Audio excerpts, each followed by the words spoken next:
So I figured I would bring you guys along with how I go about doing my first reloads for a new to me rifle. Now this rifle is a total custom build and it actually was new. However, I do have some rounds down the tube. Now, what I had to do to acquire brass was buy some factory burger ammunition. At the time of creating the rifle and getting out and shooting it, 223 Lapua brass was just about impossible to find. In fact, it was. I could not find any. But I did find some loaded burger ammunition, which happens to come with 223 Lapua brass. Looks like I've still got 10 rounds in here. And these are cute little guys. These are good looking rounds. They've got Lapua brass, which is the #1 reason I want them. But it also is supposed to be loaded to high quality with some burger bullets. So these are 77 grain OTM tacticals. I think there was like a 73 grain load that I could find in a few places, but the 77 grains are really what I was after. My custom rifle is a 1-7 twist.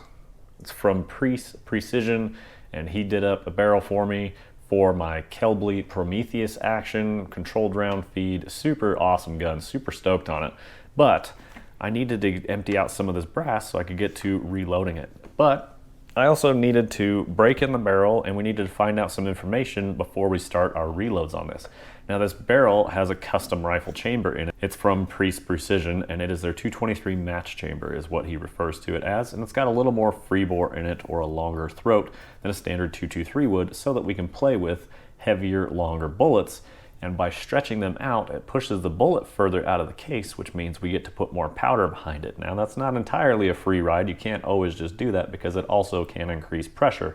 So you're gonna have to work your way up to this custom rifle. However, this is not an AR-15. This is an extremely robust action with that Kelbly Prometheus. It's got a ton of steel around it. It's got an 1.25 inch shank on the barrel there. So this thing is super stout. It should be able to handle up and above the standard pressures of 223. However, you do still have to be careful because we do have a primer pocket here that we have to care about.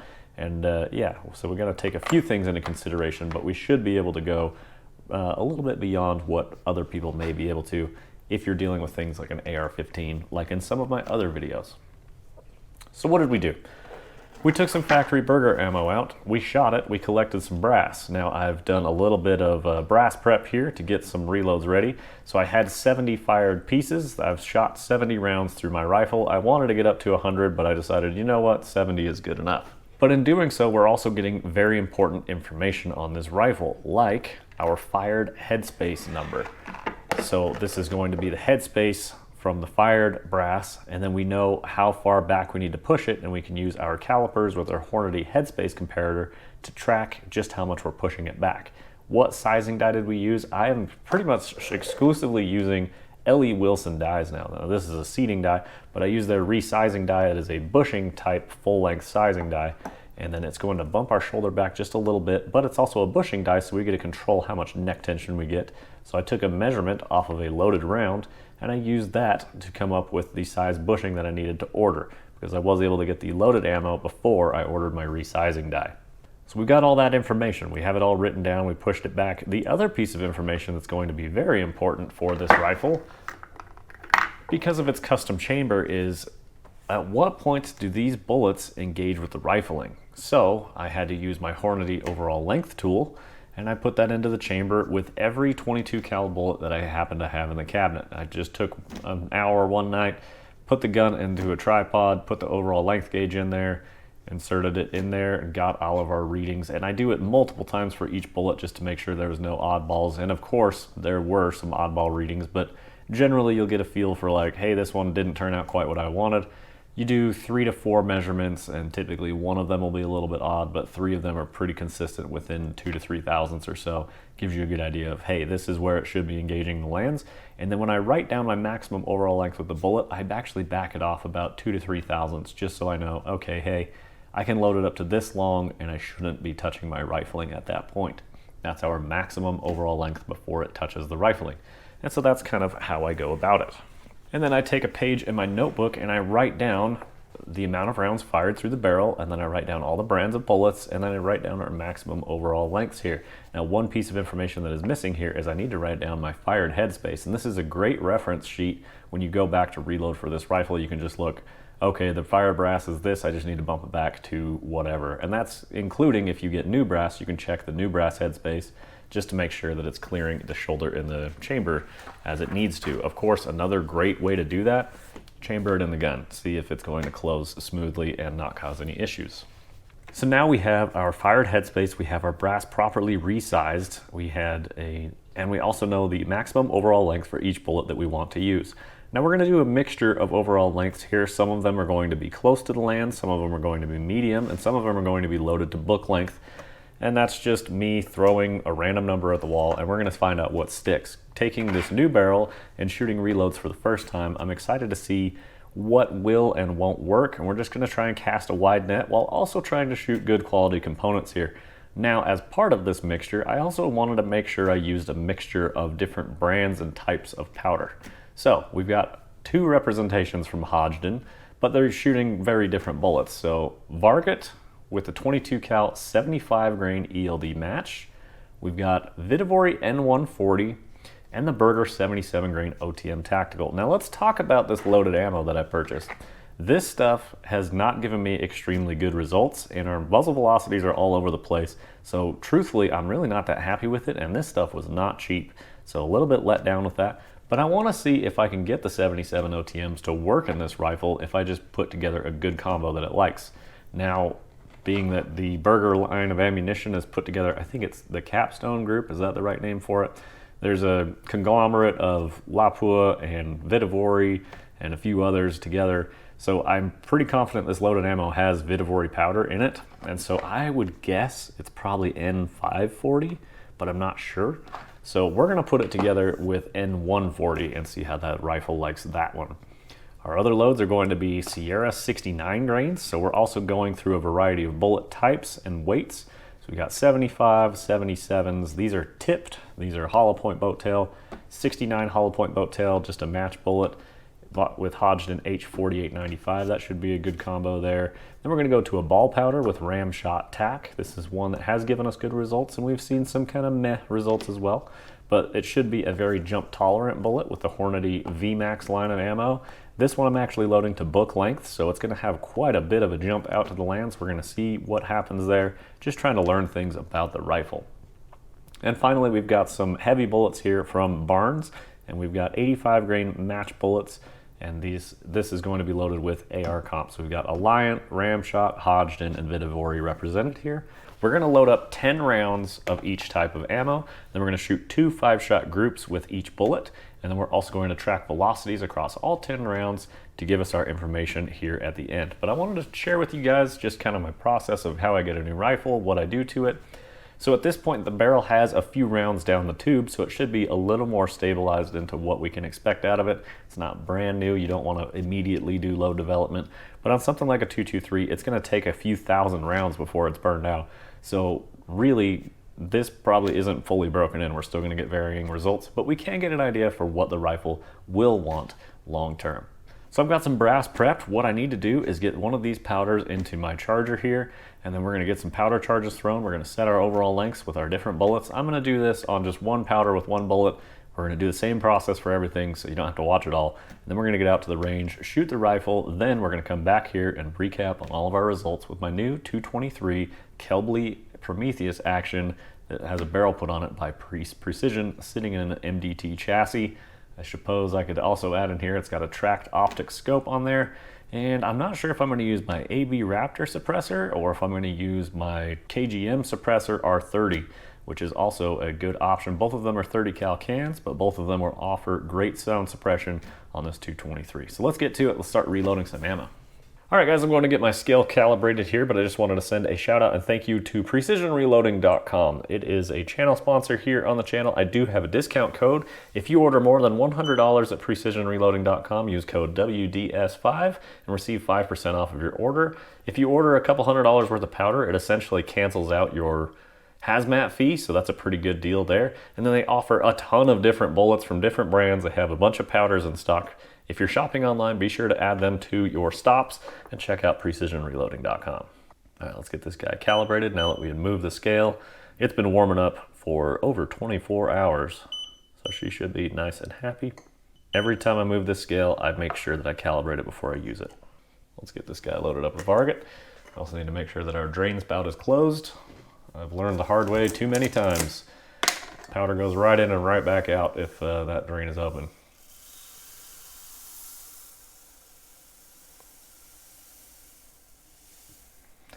We don't need to dump the whole thing in there, but I usually put a good amount in. Another mistake I just made here is typically this little plug here, I make sure I put that on before I dump powder in, because sometimes it'll let a couple kernels out. It's particularly bad with ball powders, but we made out all right with Varget. All right, scale is fired up and ready. Full length sized. Put a little chamfer on the edge there. We've also got it primed up with some Federal match primers. These guys are ready for powder. 50 pieces ready. Got our Precision Hardcore Gear aluminum funnels. Had these a few years now. And this one's for the 224. All right, and then what we're going to do with Varget is we're going to throw 25 grains with a 75 grain ELDM of Varget. And this is a stout load here, but we're going to be loading these bullets long. And as I talked about, this action is extremely robust, and I'm not too worried about pushing it a little bit with this rifle. I think it'll do a good job. Then we're going to go ahead and use our powder funnel here. Get that powder to settle. I always immediately move it to the next piece so I don't double charge it. With a rifle, a double charge doesn't really work. It just overfills the case, and then you're kind of dealing with the pain in the ass of having to try and dump too much powder out of it. And if you lift the powder pan and dumps like 20 grains out, it's a real mess. I've done it plenty of times. So we're trying to avoid that. But we've got our seating die adjusted really far out, hopefully. Got a nice boat tail so that it doesn't create an issue for us. And as we're playing around with seating these bullets in, we got to keep our powder flowing, because the Chargemaster light is not particularly fast, so you want to try and keep it throwing powder the entire time that you can. We've got our K&M arbor press here that we need to get adjusted down for the shorter length seating die for these L.E. Wilson dies. Good Lord, please just work. There we go. And then there's holes in the extruded aluminum piece that I use for this. And I put the Allen wrench for adjusting the overall height. I put the Allen wrench for adjusting the die. And then the top seating screw also has a screwdriver bit that works with that. So I try and keep all the tools centralized for adjusting everything there. So if you have one, try and do that. It works out nice. All right, so let's seat our bullet. I'm hoping that we end up very long. Our target goal with these guys are 2.470, 2.535. So we're gonna go 470, so we need to go in 55 thousandths if my math is mathing. So one full revolution on this guy is 50 thousandths. You can see it's up above where it needs to be. That's because I tried to back it out way above. So I'm gonna just drop 50, reseat it, make sure everything's adjusting how we want. I need to clean out our seating base here. Because I mean, when you're talking thousandths of an inch, just a few pieces of dust here can throw off your measurements a little bit. So let's get everything cleaned up. Make sure the bottom of the die is clean, and then the little press that it's going into. And then this also has a relief cut so that nothing ever comes in contact with the primer as it's getting pushed on. So I really like these L.E. Wilson products though. I can tell we just got a compressed charge at this length. 25 grains will fill a case of 223. So let's see where that puts us. Okay, so we need to go in another 16 thousandths. And this is super easy to adjust. So we're just gonna go 5, 10, 15 should put us where we wanna be. However, it is compressed. So at this point, the powder is going to be fighting back, trying to push that bullet back up and out. So if you go too crazy compressed, it can actually mark up your bullets and cause issues doing that. You also need to put just a little tension on this Allen head here so that it's not able to freely spin like it wants to. Right now it's got some friction on it. Should be good to go. Pushed it another 15. So we're 2.473. I'm not gonna touch this. I'm gonna try the next one and see how it does. Give it a little peek down into the neck, make sure we got our powder in there. Slide this guy on. This is not the fastest way to seat bullets, but I do believe that this is one of the best ways to seat them very, very straight is with these L.E. Wilson dies and give you low run out. So I'm a fan of it. And usually I'm not loading 400 rounds at a time, so I can deal with its pace. 2.474, so very consistent in its seating. I'm not measuring to the ogive right now because I need to know its overall length, which is what I used for the maximum overall length. We can switch to ogive in a bit to make sure it's getting consistent seating, which I'm not worried about with this die set. But I adjusted that in just a few more thousandths. I know this micrometer works. We'll bump that first one we seated as well. Make sure she's good. Now everything should be consistent. All right, this guy's good. Let's seat another bullet. We'll check our overall length, and then I'm gonna finish up the last 7 of these guys. And that's how I adjust my seating die with this L.E. Wilson inline micrometer seating die.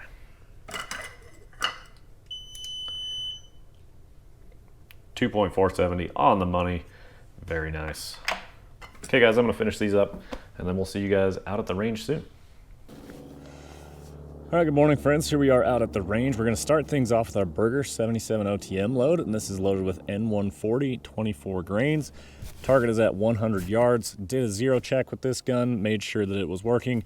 I used factory ammo, we'll talk about that at the end, but the gun is zeroed, everything's set up right. Let's get to shooting. This thing was shooting rock solid, and I really am excited to shoot some good groups today, which we've already got one in the bag, so that's a good start. Let's see if our hand loads can do anything. One of the tricks to getting this thing to just shoot absolutely rock solid is getting as low as possible and just getting that bag smashed down super flat so you're not squeezing it way up to have extra spring effect in the rear. Here we go.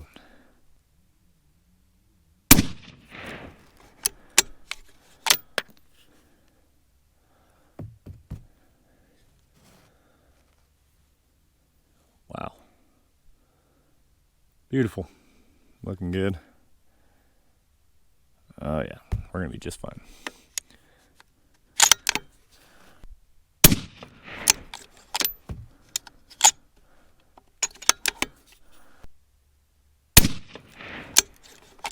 You gotta love a heavy 223 recoil.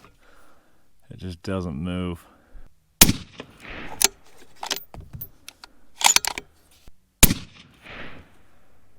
All right, we are off to a good start from what I can see. Yes, that's what I was excited about. Okay, now we're gonna move on to our second group.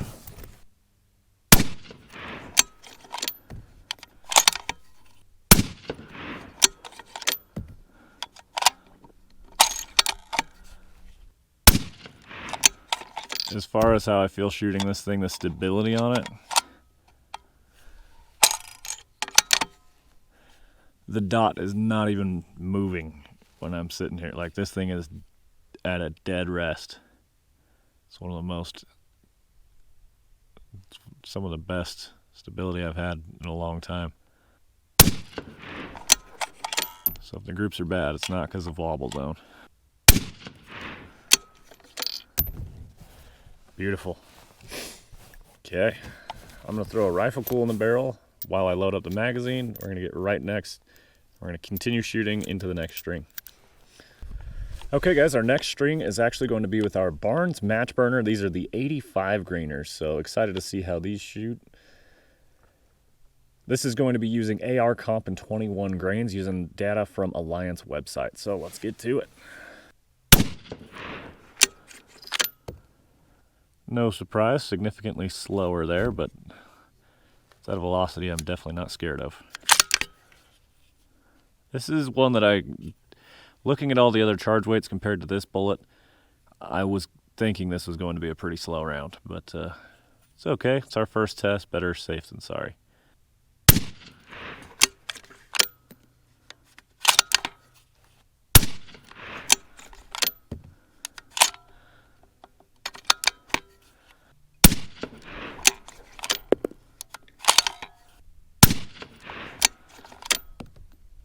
Timney trigger, very confidence inspiring, feels excellent. Oh, time to move on to our next group. That was already 5 shots.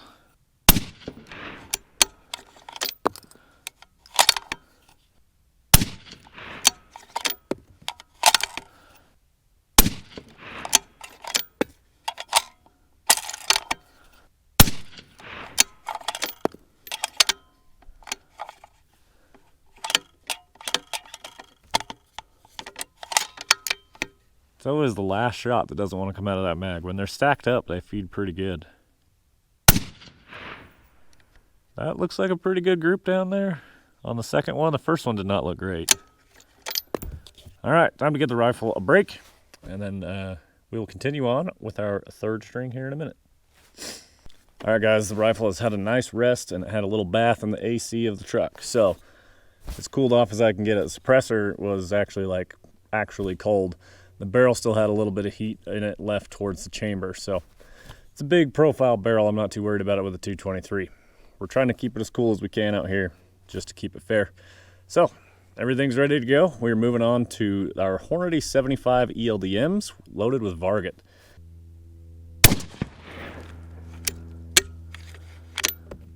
Okay, this is the fastest 75, 77 grain we've had so far. Let's get it.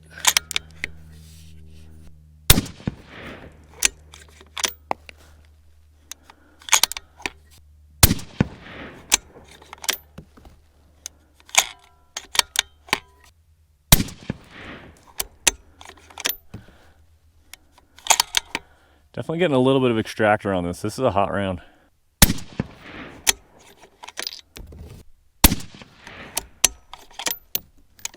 Can you guys catch that where it goes clink and it extracts it like that?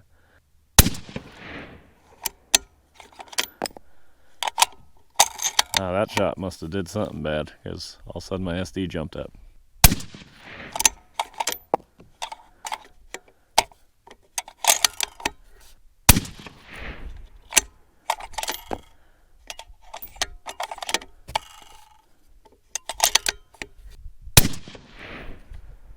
Okay. Leaving me with some question marks here. And we've still got round corners on our primers and stuff. I think this rifle will be real hard to tell pressure on, if I'm being honest. My American Rifle Company doesn't really show pressure either. You only get to know pressure from the Archimedes lever as you extract. And the 708 I've been shooting doesn't do that. So let's get the barrel chiller in here and load up the next 10 rounds. Okay, short time with the barrel cool in it. Let's just verify our suppressor's tight, just to make sure. Yep, everything is good there. I had a suppressor come loose on me once. I don't remember which can it was. Was it my Creedmoor that I was shooting? I don't remember. But it ruined my whole test, so because I don't know when it came loose. But this AB suppressor Raptor is good to go. Yeah, how did those Hornadies go from shooting like one of the worst groups so far straight into one of the best groups so far? I hate when bullets do that. All right, here we go. Some Sierra 69s loaded up with H4895. Should be a good combo.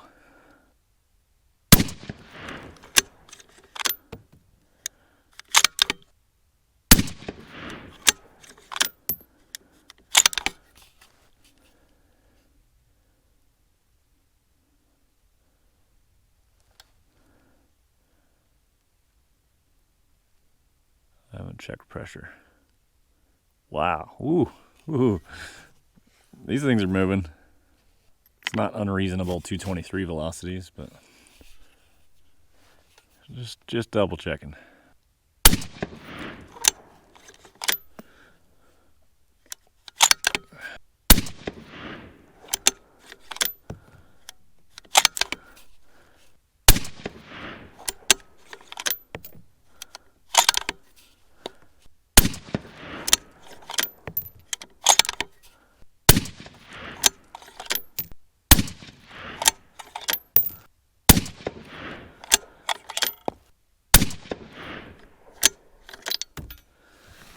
Very, very interesting.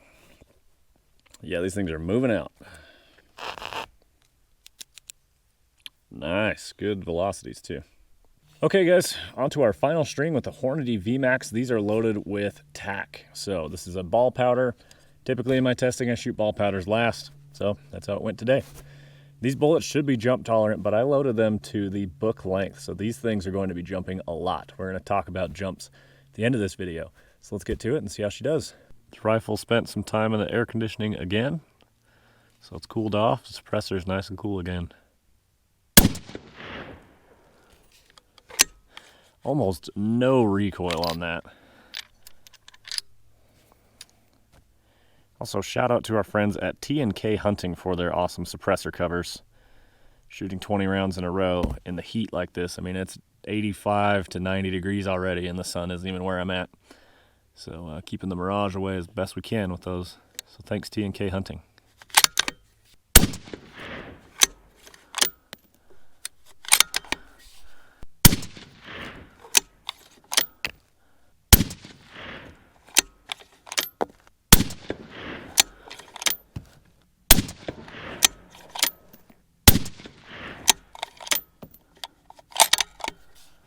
Man, with this Kelbly is running smooth, it is running smooth.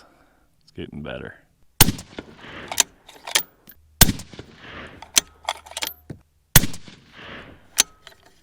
Start getting spoiled with this trigger. Because I found myself like, come on, and it's literally ounces. This thing is under a pound. Well then, that wraps up our shooting portion. Let's get back to the bench. We'll talk about a lot of numbers and overall what we think about how the rifle did with its first round reloads. And all right, guys, we are back. So, in all truth, I recorded that intro before I reloaded. Typically, I record the intro and the outro at the same time after I've shot the rounds, but because I wanted to show reloading, now there's been a few days between it, so I'm missing a few of the fuzzy details. I've been shooting 3 times this week, and yeah, a lot of groups to try and remember, but this trip was definitely one of my favorites this week.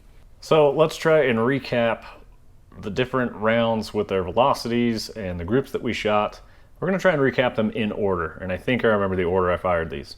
So I believe we started out with Mark 262 ammo, and this is genuine Mark 262 from the military. I was able to snag a few rounds, and yeah, that stuff is super old. I think it's head stamped 2004, but she still absolutely hammers. And through this rifle, it was able to throw down a .42 group. And that was our first group of the day to get things fouled up a little bit, because I believe this rifle was clean before we started. I don't remember if I said that in the video or not.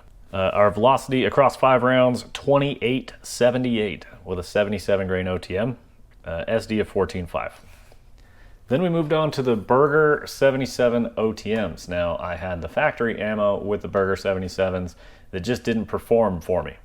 And with this combo here today, we got some excellent groups, and I'm really happy with these. Our first group was a .30, followed by a .38. Now, those might be reversed. I don't remember if we shot the 3.0 or the 3.8 first.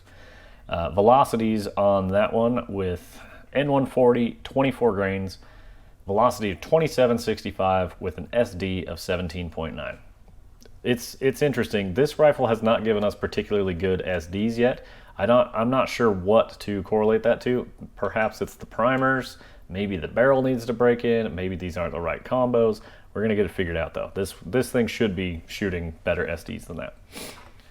Then we skipped the next one I have on my reloading page here, and we went to the Barnes 85 grain match burner with AR comp, 21 grains of AR comp. So I feel like that's a low charge, but according to load data, it's not.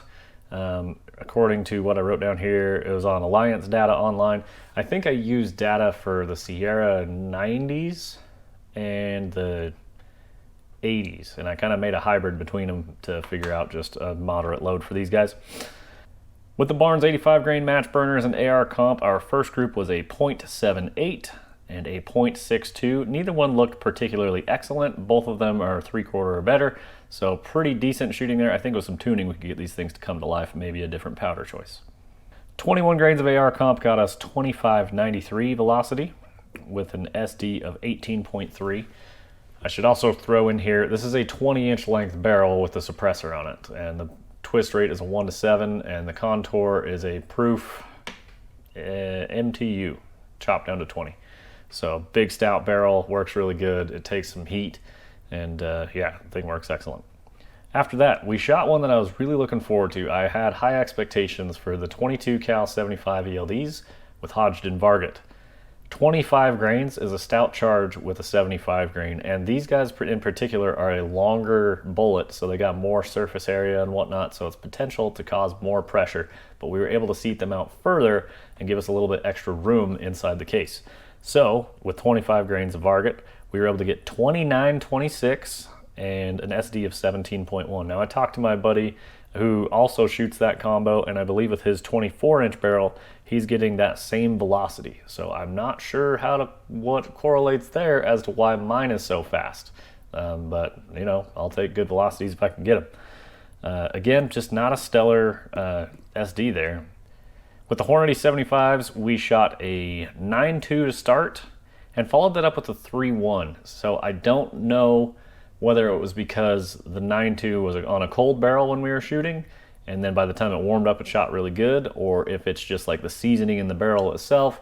It had to knock out the bit of remaining powder and remnants from whatever was shot before it like seasoned it and really started shooting good. Or was the good group an anomaly, which seems odd that it would shoot 5 rounds into a nice clean group there.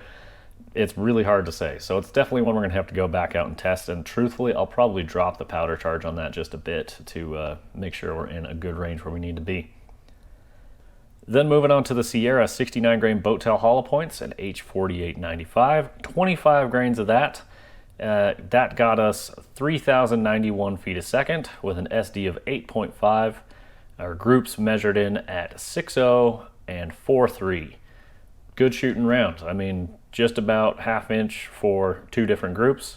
One of them's a little over, one of them's a little under. That'll work out just fine for me.